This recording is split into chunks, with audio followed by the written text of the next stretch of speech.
Məhəbbət iksiri 3-cü bölmə 5-ci fəsil. Allah övliyalarının zikri.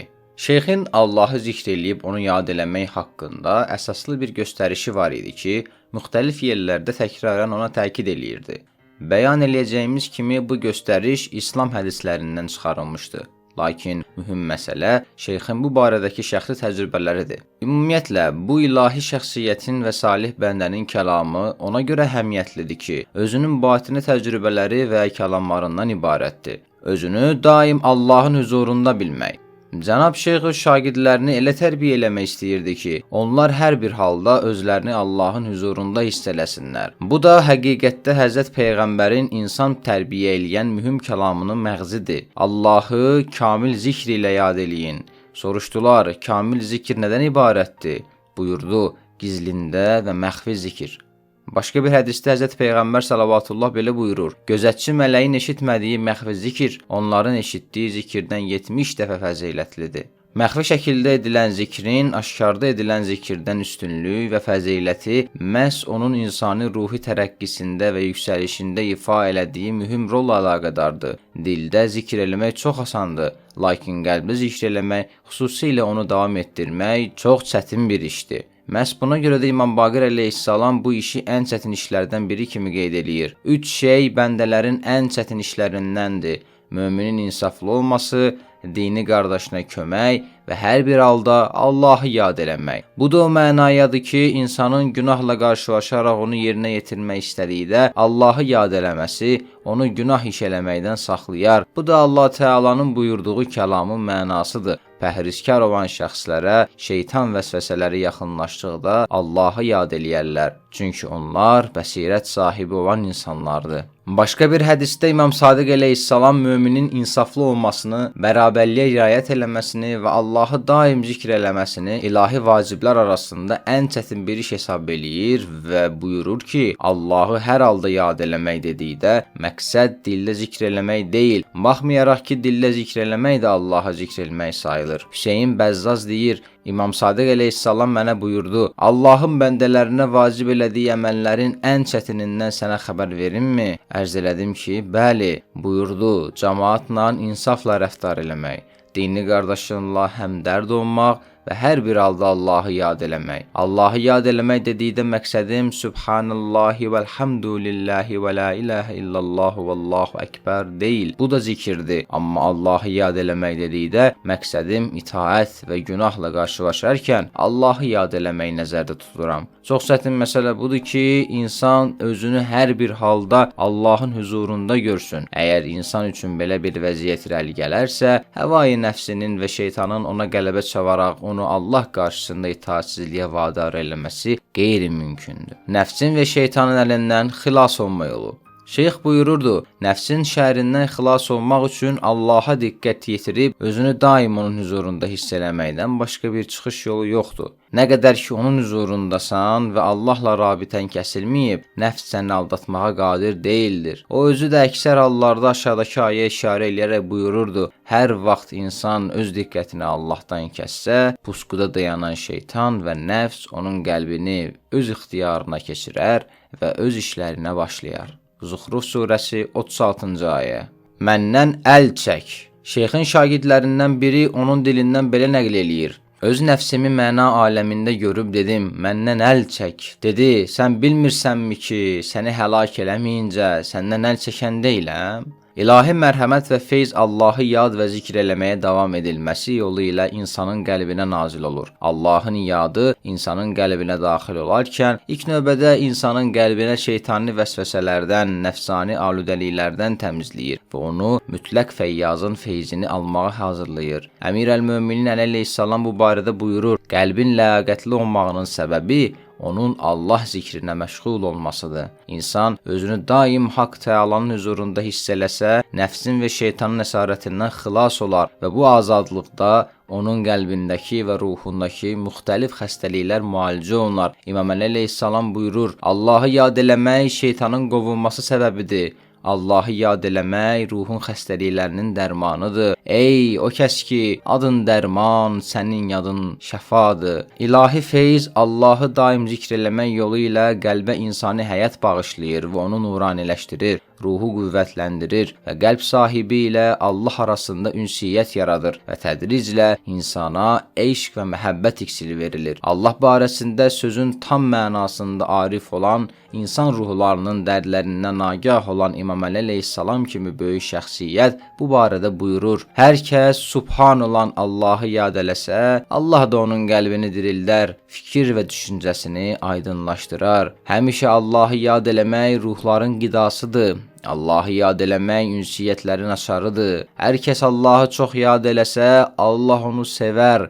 Bu müxtəsər kəlamlarda qeyd olunanlar Allahı yad eləməyin insan həyatında və onun ruhunun tərəqqisindəki bərəkətlərindəndir. Lakin bunları dərindən diqqət yetirməklə aydın olur ki, Allahı yad etdiyimiz anlar nə qədər dəyərli, Allahı yadımızdan çıxardığımız vaxtlar isə bizim üçün nə qədər ziyanlıdır. Yuxuda da Allahı yad eləmək. Doktor Səbati deyir, bir gün nahara dostlardan birinin evində qonaq idik. Yemək yeyəndən sonra hamı istirahətə başladı. Mən gözlərimi yumma halda uzanmışdım. Bu halda Allahı yad eləyir və bu barədə fikirləşirdim. Bu zaman qarşımda uzanan cənab şeyx məni görüb dostlara belə tövsiyə elədi: Yuxuda da gərək Allahı yad eləyəsən. Yuxuda da Allahı yad eləmək barəsində elədiyi tövsiyəni mən yalnız həmin yerdə eşitdim. Daha başqa vaxtlar bu sözü heç bir yerdə eşitmədim. Bərzəxdən xəbərdarlıq. Şeyxin dostlarından biri belə nəql eləyir: Bir gün şeyxin huzurunda idim. Buyurdu: Bərzəxdə bir cavanı gördüm. O deyirdi: Siz bilmirsiniz ki, burada nə xəbərlər var. Bura gələndən sonra başa düşəcəksiniz. Allahdan başqası üçün çəkdiyiniz hər bir nəfəs sizin ziyanınıza olacaqdır. Bəzi zikirlərinin xüsusiyyətləri. Şeyxin məktəbində zikrin xasiyyətləri barəsində söhbət eləyərkən unutmamalıyıq ki, onun məktəbi nəticə məktəbi deyil, məhəbbət məktəbidir. O kəs nəticə hasil eləyər ki, Allahdan başqa heç nə istəməsin, hətta öz kamalını belə nəzərə almasın.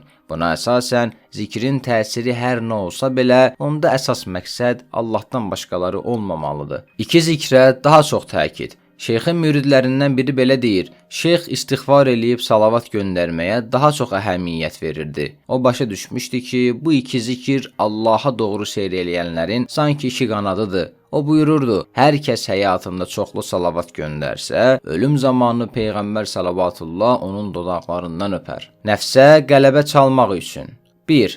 La havle və la quvvətə illə billahil aliyyul azim zikrini daimi təkrarlamaq. 2. Ya daimu, ya qaim zikrini demək. 3.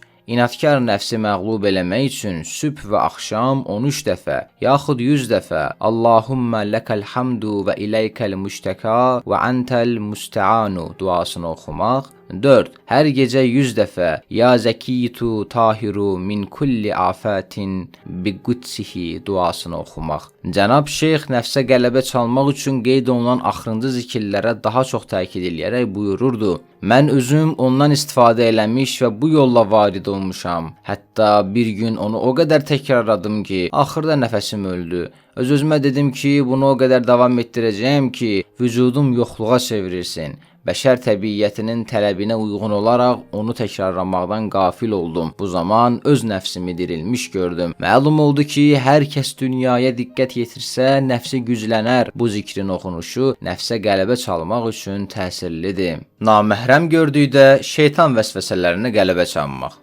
Doktor Fərzan nəql eləyir ki, Cənab Şeyx Rəcəbəli Ya xeyrə həbibin və məhbubin salli alə Muhammedin və ali Muhammed zikrini naməhrəm gördükdən sonra oxumağı çox təsirli hesab eləyirdi. Dəfələrlə bu zikri eləməyi mənə tövsiyə eləmişdi ki, şeytanın vəsvəsələrindən amanda olum. O deyirdi: Gözün naməhrəm qadına düşəndə xoşun gəlməsə bil ki, xəstəsən. Amma əgər xoşun gəldisə, dərhal gözlərini yum, başını aşağı sal və de: Ya xeyrə həbibin, yəni pərverdigara, mən səni istəyirəm. Bunlar nədir? Bunlar sevilməli deyil. Hər şeyin ki davamı yoxdur, onu ürək bağlamaq olmaz. Allah məhəbbəti üçün 40 gecə ərzində 1000 dənə salavat göndərmək qəlbdə mütəal Allahla dostluq yaranmasına səbəb olur. Batinin səfalı olması üçün Cənab Şeyx sübh çağları Səffat, gündüzləri isə Həşr surəsinin oxunmasının batinin səfalı olmasında faydalı hesab eləyirdi. Şeyxin müridlərindən biri deyir ki, o mənə belə buyurdu: Həşr surəsini hər gecə oxuyun. O inanırdı ki, Allahın ismi əzəmi bu mübarək surənin axırıncı ayələrində yerləşir. İmam Zaman əleyhissalamın huzuruna çatmaq üçün Rabbi ədxilni mudxalə sidqin və əxricni muxrəcə sidqin və cealni min lədunkə sultanən nəsira ayəsini hər gecə 100 dəfə oxumaq. İsra surəsi 80-ci ayə. Nəql olunduğuna görə şeyxin şagirdlərindən əksəriyyəti bu zikri daim təkrar eləməklə İmam Zaman əleyhissalamın huzuruna çatmışlar, lakin onu zahirdə tanımamışlar. Nümunə üçün bir neçəsini qeyd eləyirik. 1. Ayətullah ziyarətinin imamla görüşü. Şeyxin şagirdlərindən biri belə nəql eləyir ki, Cənab Şeyx mərhum Ayətullah ziyarətiyə Məhdi şəhərdə İmam Zaman əleyhissalamın huzuruna çatmaq üçün müəyyən göstərişlər vermişdi. Onu yerinə yetirəndən sonra şeyxə müraciət elədi və dedi ki, sənin dediklərini yerinə yetirdim, amma müvəffəq olmadım. Şeyx diqqət yetirib buyurdu, məsciddə namaz qıldığın zaman bir seyyid sənə yaxınlaşıb dedi ki, üzüyü sol ələ taxmaq məkruhdur. Siz də dediniz ki, hər bir məkruh caizdir. Onu deyən İmam Zaman əleyhissalam idi. 2. Bir dükançının İmam Zaman əleyhissalamla görüşü. 2 nəfər dükançı bir seyid ailəsinin məişətini təmin etməyə öhdədar olmuşdular. Onlardan biri İmam Zaman əleyhissalamla görüşmək və ya huzuruna çatmaq üçün şeyxin dediyi zikirləri təkrarlamağa başladı. 40-cı gecədən əvvəl seyid ailəsinin övladlarından biri onun yanına gəlib bir sabun istəyir. Dükan sahibi deyir, anan da təkcə bizi tanıyır, filan kəsdə də var. Bunu deyib qonşudakı dükanı göstərir. Oradan da ala bilərsiniz. Bu şəxs deyir, gecə yatmışdım, birdən hiss elədim ki, həyətdən məni səsləyirlər. Eşiyə çıxdım və heç kəsi görmədim. Yenidən yatdım və yenə də çağırdılar. Bu iş 3 dəfə təkrar olundu. 3-cü dəfə evin qapısını açanda gördüm ki, üzü niqablı bir seyid dayanıbdır. O mənə dedi, biz öz övladlarımızı idarə edə bilərik, lakin istəyirik ki, siz bir məqama çatasınız. Çətinliklərin aradan qaldırılması və xəstəliklərin müalicəsi. Doktor Fərzam deyir, Cənab Şeyx müşküllərin həll olunması və xəstəliklərin müalicə olunması üçün bəzi Quran ayələrini və duaların cümlələrini salavat ilə birlikdə bitirməyi tövsiyə eləyirdi. O cümlədən Rabbi inni məğlubun fəntəsir və əntə ərhamər rahimin. Mənim özümün də bir çətinliyim var idi. Buyururdu ki, bu zikri deyin. Ya Rabbi inni məssəniyyə zurru və əntə ərhamər rahimin. Həmçinin buyururdu, bunlar zikirdir, onları salavatla da de. Uşaqlarımız xəstələnəndə buyururdu ki, bunları deyək. Ya mən ismuhu dəva və zikruhu şifa, salli alə Muhammedin və ali Muhammed. Şiddətli istiliyin və soyuğun dəf edilməsi. Şeyxin şagirdlərindən biri belə deyir, Məkkə-i Müəzzəməyə ilk səfərimdə şeyxə dedim ki, istiliyin şiddətindən yaranacaq təhlükəni dəf eləmək üçün neyniyim? O, istilik və soyuqluğun törədə biləcəyi xətərləri dəf eləmək üçün bu ayəni oxumağı mənə məsləhət gördü. Səlamun alə İbrahimə, kəzalikə nəczil muhsinin. Salam olsun İbrahimə. Bax beləcə yaxşı əməl sahiblərinə mükafat verərik. Saffat surəsi 109-110-cu ayələr. Ya nuru kuni bərdən və səlamən alə İbrahimə. Ey od, İbrahim üçün soyuq və salamat ol. Ənbiya surəsi 69-cu ayə.